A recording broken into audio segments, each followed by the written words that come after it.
أقول لك إن دعوة الحق مهما حوربت فهي منصورة. أبشر. بسم الله الرحمن الرحيم. بسم الله الرحمن الرحيم. القاعدة السابعة. نعم. يجب فورمولا تتيلك جي. نعم. يجب الالتزام بالألفاظ الشرعية في العقيدة وتجنب الألفاظ البدعية التي أحدثها الناس. يوا nínú qaida tí àwọn alùsùnà máa ń gbá mú ni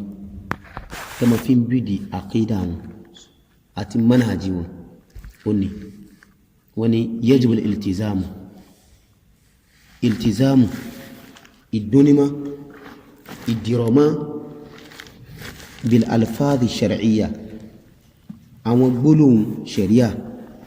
fil àkídà níbi àkídà yajibu ó di ọ̀ràn yẹn ni أجد الالتزام بالألفاظ الشرعية في العقيدة واجب. الدنما àwọn gbólóhùn sharia níbi àkídà ọ̀ràn yẹn ní jẹ́ dandan gbólóhùn tí sharia bá lò òun làwọn náà máa lò ṣẹ́gẹ́dẹ̀ kódà kó jẹ́ pé a bá rí gbólóhùn tó jẹ́ pé ó ní ihtimalat sẹ̀rìkẹ́tì bábí àbíkí sọ pé kódà kárí gbólóhùn tó yá sí pé gbólóhùn yẹn ṣẹ̀ríà ò lò gbólóhùn náà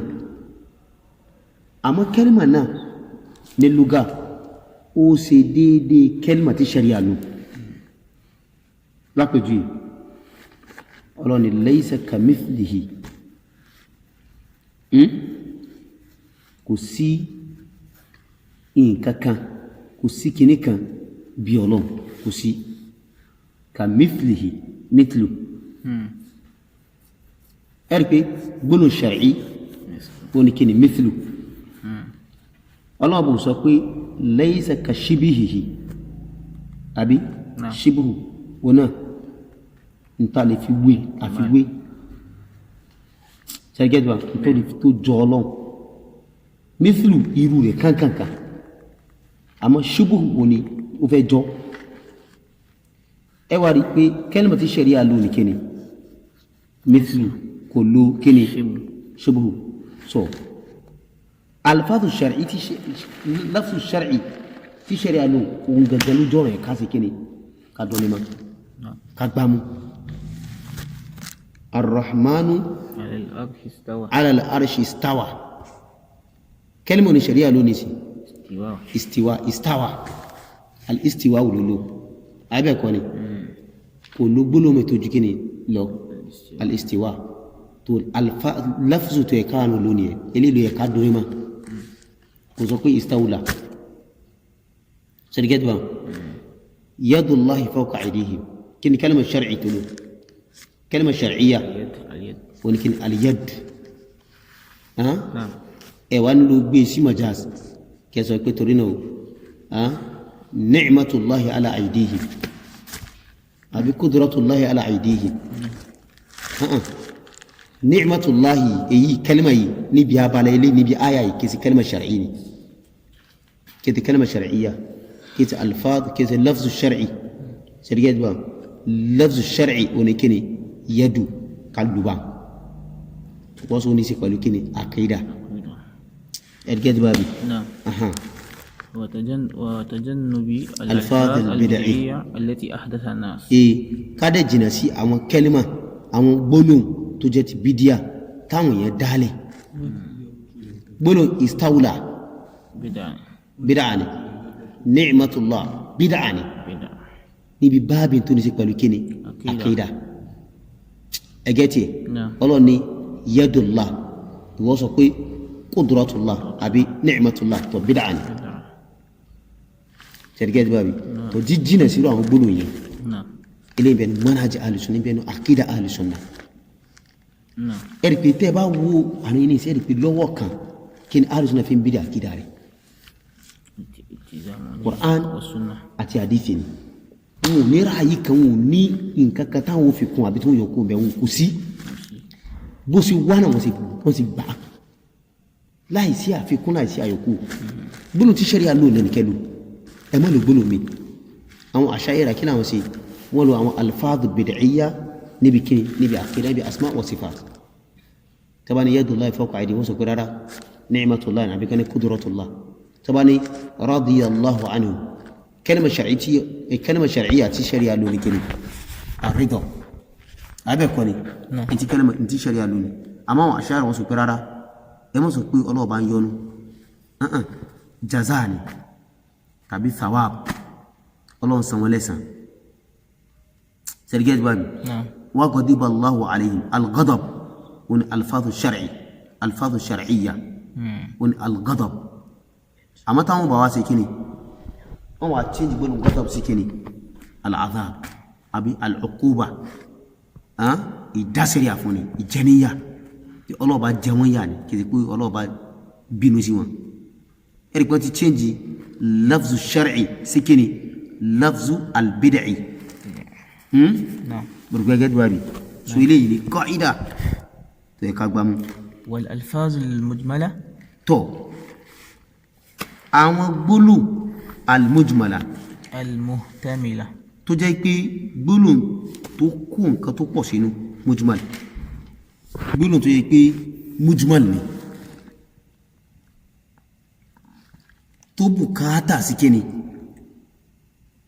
mubayyin al-mu'tamila gbónà tó jẹ́ pé ó gba kíni ó lè gba lil khata ṣe dédé was-sawab àti kíni isi àṣìṣe àti dédé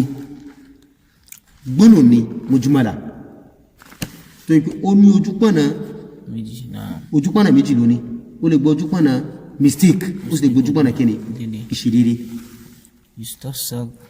al-ma'naha ẹgbẹ́ ìgbà irú kẹ́límà tó jẹ́ mujmala yẹn tó wá ní gbòógì tó wá lápapọ̀ tó jẹ́ pé gbójú méjì ó gbójúpọ̀nà ìṣedédé ó sì gbójúpọ̀nà kíni àṣìṣe tó irú kẹ́límà yẹn tẹ́yẹ̀ bá mú wá yustafsar al-ma'naha tẹ́yẹ̀ bá mú wá sí ibi bá bí àkídà èyí ó bèèrè ọ̀rọ̀ pé kí ló gbà lóru sẹ́dígẹ́gbà yustafsar an ma'anaha yẹn láti istifsar kéyìn ó béèrè nípa kíni kí ló gbà lóru nípa kẹlìmà yìí ojúpọ̀nà wo ló fẹ́ lò fún sẹ́dígẹ́gbà ojúpọ̀nà wo ló gbé sí sí ojúpọ̀nà títí almadahu ni àbí adhamu so irú kẹlìmà tó bá ti jẹ́ mujmala báyìí tó lè gbójúpọ̀nà mistake ó sì gbójúpọ̀nà ṣe déédéé tó dáná ká béèrè lọ́wọ́ ẹni tó bá múlu kẹ́lẹ́mọ̀ yá sí bábí àkídà pé kí ló gbà lórí pẹ̀lú ẹ̀ ó lè gbójúpọ̀nà pé ohun tó bá kó mẹ́lù sí mi tó ṣe déédéé ṣẹ̀ríà ó sì ó sì lè jẹ́ mistake níbi ṣẹ̀ríà ṣẹ̀ríà tó bá bí ìlú eléyìí yóò wá ìtumọ̀ rẹ̀ fama kana haqqan tó èyí tó bá wá jẹ́ òdodo bí hàn ojúpọ̀nà ti ṣẹ̀ríà ló ṣe kí ni ó ṣe déédéé ojúpọ̀nà ṣẹ̀ríà tọ́ èyí táwà sọ fún ni pé èyí tó fi lo kẹ́lìmọ̀ tó gba ìrújú yìí tó gbé ìrújú wà nù rẹ̀ kẹ́lìmọ̀ tó ní ìrújú nínú ni tẹ́gẹ́dọ̀ àhàn tọ́ èyí tó fi wá lo kẹ́lìmọ̀ ilé usbita bi lafzi ash-shar'i tó àwọn àfihàn rẹ̀ fún pẹ̀lú gbónú rẹ̀ tó jẹ́ ti ṣẹ̀ríà mọ́ wùlẹ̀ lo gbónú tó ṣe kíni tó ní ìrújú nú fẹ́ ká padà sí kẹ́lìmọ̀ ti ṣẹ̀ríà ó ti lo kẹ́lìmọ̀ tiẹ̀ ó ti lo gbónú tiẹ̀ gbónú ti ṣẹ̀ríà yẹn ó ní kó ṣe kíni ó ní kó wá lò fẹ́lẹ́ ìrìnlẹ̀ gbé lafzu títí mujmal tó jẹ́ tó ní ihtimalat gbé ilẹ̀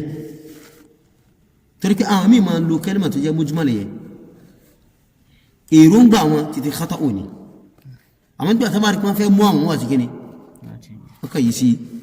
ti sawabu ni èyí tó fi á lò yẹn fẹ́ ká dúró lórí ti ṣẹ̀ríà ilé ni wájib sẹ́dígẹ́tì bá mi. wà má kánà bàtìlẹ̀ ètò bá jẹ́ pé ìbàjẹ́ bá ní rúdà wọ́n sì kìnnì wọ́n sì rọ́dù rẹ̀ sẹ́dígẹ́tì bá mi. ilé jẹ́ fọ́múlà ńlá téèyàn máa fi mọ terms àbí téèyàn máa fi mọ logo àwọn ibi díà sẹ́dígẹ́tì bá mi téèyàn máa fi gbá àwọn ibi díà téèyàn fi hùkùn ọlọ́run ilé jẹ́ kànú rẹ̀ téèyàn bá sọ̀rọ̀ sáǹdì ilé yóò mọ ọ̀nà tí ó gbà láti fi hùkùn ibi díà tó bá gbé kẹ́límà kí kẹ́límà wá sínú ṣẹ̀ríà sínú tó ní sí pẹ̀lú àkídà ilé manhaja al-sunnah àwọn èèmú kẹ́límà kan tó jẹ́ ti kalima lugha ẹgẹ́ tí alfaz tó jẹ́ ti lughawiyya kan fẹ́ fi ṣe rọ́dù tó ní ṣe pẹ̀lú alfaz ti ṣàrí'í ẹgbẹ́ bá mi bí ilé manhaj àwọn ìbídíà nìyẹn ọ̀nà táwọn ọmọ gbà láti bídà àkídà tí wọ́n ènìyàn onìkan mú kalima tó jẹ́ ti lugha láti fi gbé kalima tó jẹ́ ti ṣàrí'à kan fi gbé dànù sẹ́gẹ́dẹ̀ bí nísìn istawa ala al-arsh lafzu shar'i ni istawla ala al-arsh lafzu bid'i ẹgẹ́dẹ̀ bá nínú lúgà gan àfáà sí rọ́dù yẹn gẹ́ pé kò sínú lúgà gan kan tún istawa sí kẹ́ni istawla nínú lúgà gan àwọn míì ṣe rọ́dù kìíní wọ́n ṣe rágárágá pẹ̀lú ẹ̀ so manhaj àwọn bídíà nìyẹn kì í sì manhaj ahli sunnah mo rò pé ó kílẹ̀ sí wa bá wallahu a'lam.